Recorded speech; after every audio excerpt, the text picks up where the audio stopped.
मैं Dinesh Bimlesh physics classes में आपका स्वागत करता हूं।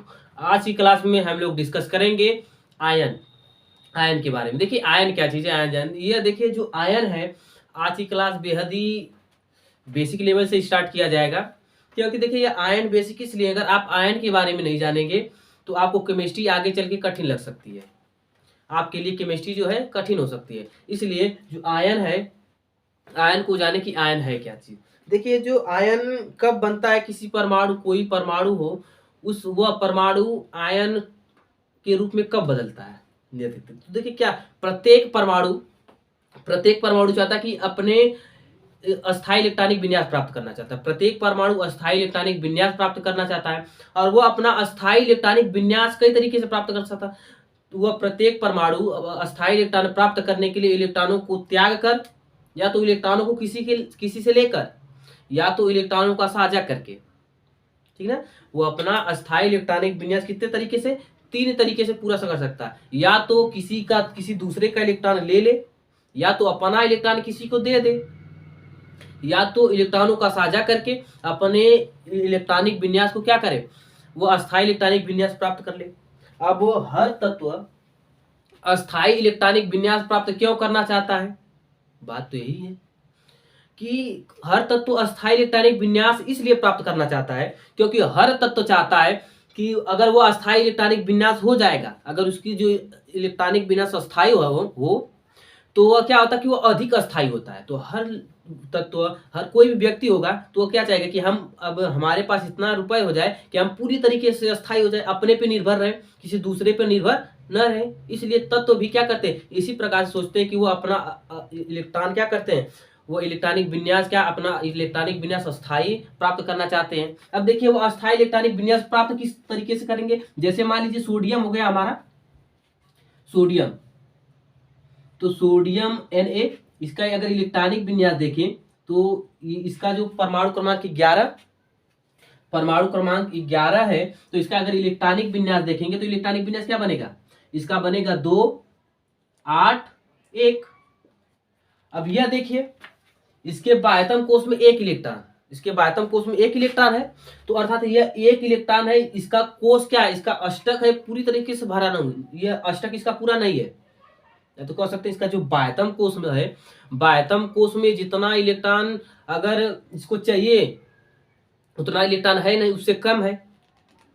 अगर यह 8 इलेक्ट्रॉन, इससे अगर यह अपना अष्टक, इसमें 8 इलेक्ट्रॉन भर जाता तो यह अष्टक बना लेता। तो अष्टक बनाकर क्या करता, अष्टक जब बन जाएगा तो यह पूरी तरीके से अस्थायी हो जाएगा। तो अब यह क्या कर सकता है, यह अपने अष्टक को, यह अपने इलेक्ट्रॉनिक विन्यास को अस्थायी करने के लिए 2 तरीके से कर सकता है। पता है कि या तो इलेक्ट्रॉनों को त्याग कर, या तो इलेक्ट्रॉनों को ग्रहण करके। तो देखिए अब त्यागेगा क्या, अब यह क्या करता है, यह अब इसको अपने अष्टक को पूरा करने के लिए, अर्थात अष्टक का मतलब कि अपने बाह्यतम कोश में 8 इलेक्ट्रॉन पूरा करना। जब इसका अष्टक पूरा आ जाएगा तो हर तत्व का, अगर किसी भी तत्व का अष्टक पूरा हो तो वह पूरी तरीके से अस्थायी होता है। इसी प्रकार से अभी जाएगा। तो या तो इसको अगर अष्टक पूरा करना होगा तो 7 इलेक्ट्रॉन किसी से लेना पड़ेगा। तो ये तो ज्यादा है किसी से 7 इलेक्ट्रॉन लेना, क्योंकि अगर 7 इलेक्ट्रॉन लेंगे तो उसके लिए बहुत ज्यादा ऊर्जा देनी पड़ेगी। इसको पहले हम बता चुके हैं पहले क्लास में। तो अब देखिए, तो यह सोचता है कि अगर हम 7 इलेक्ट्रॉन किसी से न लेने के बजाय हम 1 इलेक्ट्रॉन अपना त्याग दें, क्योंकि अगर इसको 1 इलेक्ट्रॉन त्यागेगा तो यह आसानी से त्याग सकता है।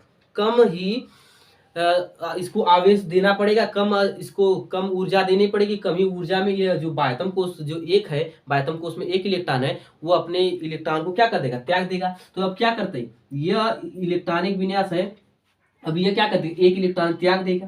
तो 1 इलेक्ट्रॉन त्यागेगा तो इस पे क्या 2 8। अब देखिए इसका जो कोश है पूरी तरीके से भरा हुआ है।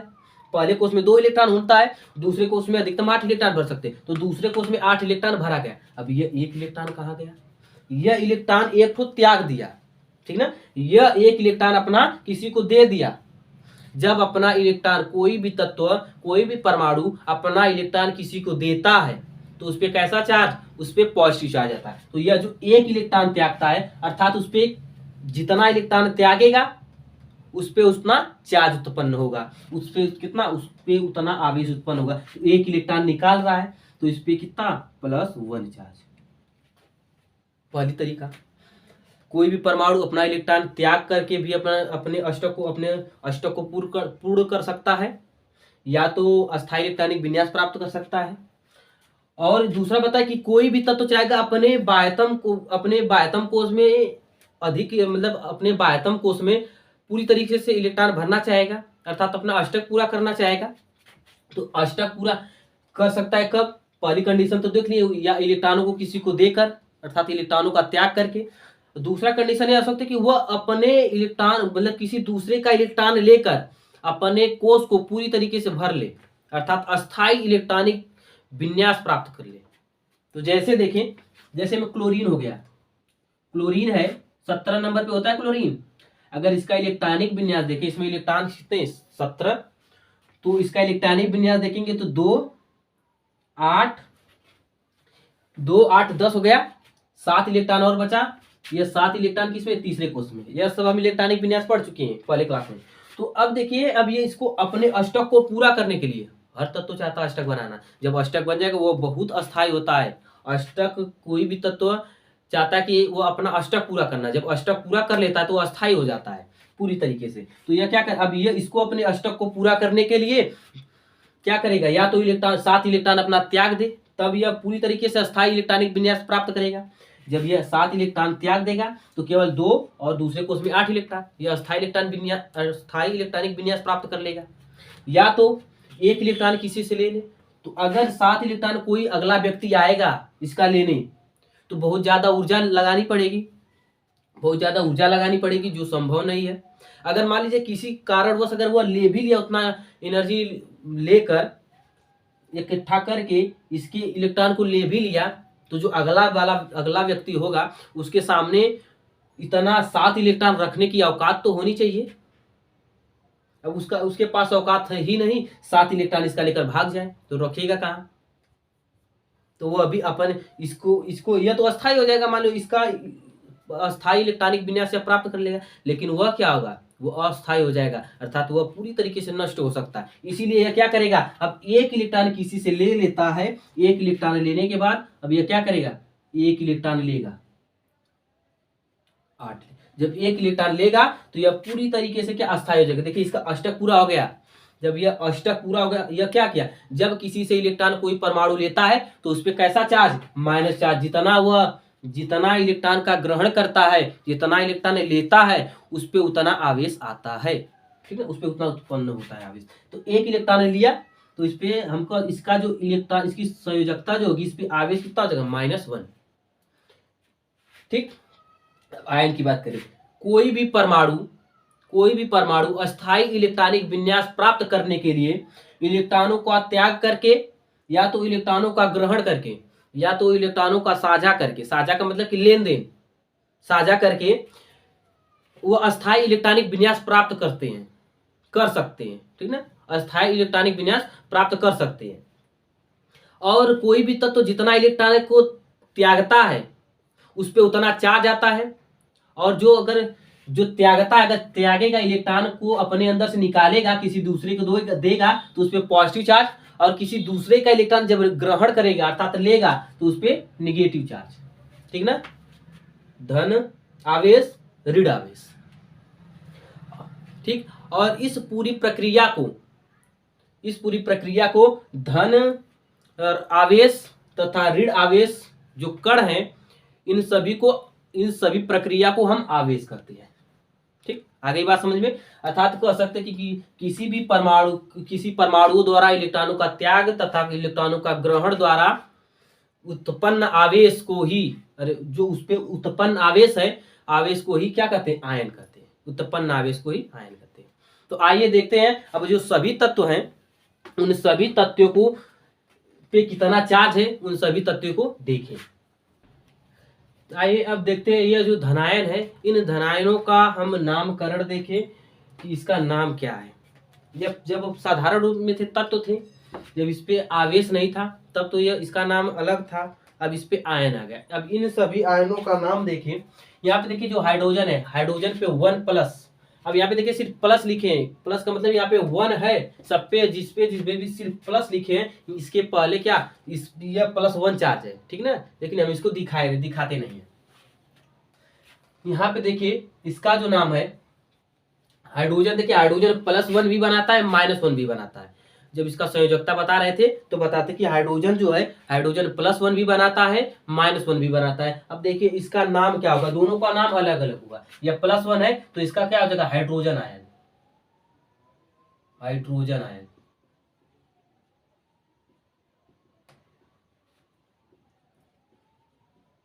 उसके बाद अगला जो है Li+1 चार्ज, यह हो जाएगा लिथियम आयन। इसका नाम जो है यह है लिथियम आयन, लिथियम आयन।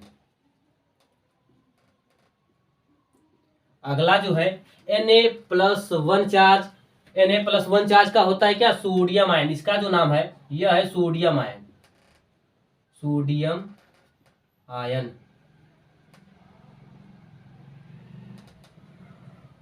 ठीक, इसके बाद K+1 चार्ज, K+1 चार्ज, इसका नाम है potassium ion, potassium ion, potassium ion. अगला जो है Ag+1 चार्ज, इसका नाम है सिल्वर आयन। यह जो Ag है यह सिल्वर आयन है, सिल्वर आयन। ठीक, इसके आगे NH4+1 चार्ज, यह है अमोनियम आयन। इसका नाम जो है ammonium ion, ammonium ion, ammonium ion. ठीक, इसके आगे Be+2 चार्ज। अब यहाँ पे देखिए +2 चार्ज शुरू हो गया, तो Be+2 चार्ज, तो इसका नाम जो है बेरिलियम आयन। यह जो है बेरिलियम आयन, बेरिलियम आयन। अगला जो है Mg+2, Mg+2 चार्ज, तो यह हो जाएगा मैग्नीशियम आयन। इसका जो नाम है magnesium ion, magnesium ion, magnesium ion. अगला जो है Ca+2 चार्ज, Ca+2 चार्ज, इसका नाम है calcium ion, calcium, calcium ion. ठीक, यह जो है कैल्शियम आयन। और आगे देखते हैं, यहाँ पे देखिए Z+2 चार्ज, Z+2 चार्ज, यह है जिंक आयन। इसका नाम है zinc ion, zinc ion, zinc ion. अब यह देखिए पॉजिटिव जो है इतना बहुत। अब हम निगेटिव के बारे में जानेंगे, जो ऋण आयन है। अब ऋण आयनों के बारे में जाने, आगे इसका स्क्रीनशॉट ले लीजिए, आगे जानेंगे। देखिए कुछ इंपॉर्टेंट है, यह देखिए बेहद इंपॉर्टेंट है, यह पूछे जाते हैं क्योंकि अब देखिए कुछ तत्व ऐसे होते हैं जिनकी संयोजकता 1 से ज्यादा होती है। जिसकी संयोजकता 1 से ज्यादा होती है उसका नामकरण हम अलग तरीके से करते हैं। यहाँ पे देखिए एल्यूमिनियम है, Al पे +3 चार्ज, इसका तो नाम सेम होगा, तो यह हो जाएगा aluminium ion, aluminium, aluminium ion. ठीक, अगला जो यहाँ पे देखिए Cu+1 चार्ज, Cu+2 चार्ज, यही बताया कि अगर जिस तत्व की संयोजकता 1 से ज्यादा हो उसके लिए हम अलग नियम लगाते। देखिए अगर जिस तत्व की संयोजकता 1 से ज्यादा होती है तो वहां पे जो कम वाला संयोजकता, जिस तत्व की संयोजकता 2 है तो उसमें जो कम संयोजकता वाला तत्व है उसके लिए अस लगता है। उसके लिए क्या लगता है, अस, OUS, उसके लिए अस लगता है। ठीक, और जिसकी संयोजकता ज्यादा होती है उसके लिए इक लगता है, इक। ठीक, अब देखिए यह नियम यहाँ पे अप्लाई होगा। यहाँ पे देखिए Cu जो है कापर, जो है कापर की संयोजकता 2 है, तो कापर की संयोजकता 2 है तो कम, हम क्या बताए कि कम वाली संयोजकता के लिए अस लगता है। तो यहाँ पे देखिए तो यह जो होगा Q+, इसका यह अस लगेगा, Q+ हो जाएगा, इसका नाम हो जाएगा Q+। और जिसकी संयोजकता ज्यादा है उसके लिए इक लगेगा, तो यह हो जाएगा Q'। क्यूप्रिक। ठीक, अब यही रूल यहाँ पर भी अप्लाई होगा, जिसकी संयोजकता कम उसके लिए अस लगेगा, तो ये हो जाएगा फेरस, फेरस, और जिसकी संयोजकता ज्यादा उसका क्या हो जाएगा, फेरिक, वो हो जाएगा फेरिक। ठीक, यहां पर भी वही चीज होगा, जिसकी संयोजकता कम उसके लिए क्या होगा, अस लगेगा, तो यह हो जाएगा स्टेनस। जिसकी संयोजकता ज्यादा वो उसकी जगह क्या लगेगा, इक लगेगा, स्टैनिक हो जाएगा, स्टैनिक। ठीक है, ये तरीका समझ में आया कि जिसकी संयोजकता कम, अगर एक तत्व की संयोजकता एक से ज्यादा हो, अगर एक से ज्यादा हो तो उसके लिए यह रूल अप्लाई होगा कि जिसकी संयोजकता कम होगी उसके लिए अस लगेगा, और जिसकी संयोजकता ज्यादा होगी उसके लिए इक लगेगा। जैसे क्यूप्रस हो गया, यहाँ पे अस लगा लास्ट में, इसकी संयोजकता ज्यादा तो इसके लास्ट में इक लगा। ठीक, यह सब आप धनाएं जितने भी हैं इसका स्क्रीनशॉट ले लीजिए। अब आगे देखेंगे और तत्वों के बारे में देखते हैं। इन ऋणायनों को देखते हैं कि अब इनका नाम क्या है। ठीक ना, देखिए थोड़ा बारिश हो रही है, मैनेज कीजिएगा आप लोग, आवाज आ रही है बारिश की। तो यार देखिए, एफ ई जो एफ है, एफ पे -1 चार्ज, ये होगा फ्लोराइड, इसका नाम है फ्लोराइड है। ठीक ना, यह हो जाएगा फ्लोराइड, फ्लोराइड। इसके बाद अगला है Cl-1 चार्ज, Cl-1 चार्ज इसका नाम हो जाएगा क्लोराइड, क्लोराइड आयन हो जाएगा, क्लोराइड। अगला है Br-1 चार्ज, -1 चार्ज ये हो जाएगा ब्रोमाइड, ब्रोमाइड। अगला है I-1 चार्ज, I-1 चार्ज से हो जाएगा आयोडाइड, आयोडाइड। ठीक, अगला जो है OH-1 चार्ज, OH-1 चार्ज से होता है hydroxide, hydroxide, hydroxide. Cn-1 charge, Cn-1 charge से होता है साइनाइड आयन, इसका नाम क्या है, साइनाइड, साइनाइड, साइनाइड। अगला जो है CH3COO-1 चार्ज, यह एसीटेट, इसका नाम क्या है, एसीटेट, एसीटेट, इसका नाम है एसीटेट। इसके बाद O, यहाँ पे देखिए H- बताए थे कि हाइड्रोजन जो है -1 भी बनाता है, +1 भी बनाता है। तो यहाँ पे देखिए +1 के लिए देख लिए थे, यह -1 है, तो -1 है तो इसका हो जाएगा हाइड्राइड, इसका नाम है हाइड्राइड, ठीक। स्क्रीनशॉट ले लीजिए और आगे देखेंगे अन्य तत्वों के बारे में। देखिए अब यह जो रिडायन है इनके बारे में देखिए, यह जो ऑक्साइड है O-2 चार्ज, इसका नाम हो जाएगा ऑक्साइड आयन, यह जो है ऑक्साइड, ऑक्साइड। इसके बाद S-2, यह हो जाएगा सल्फाइड, यह क्या हो जाएगा, यह सल्फाइड, सल्फाइड।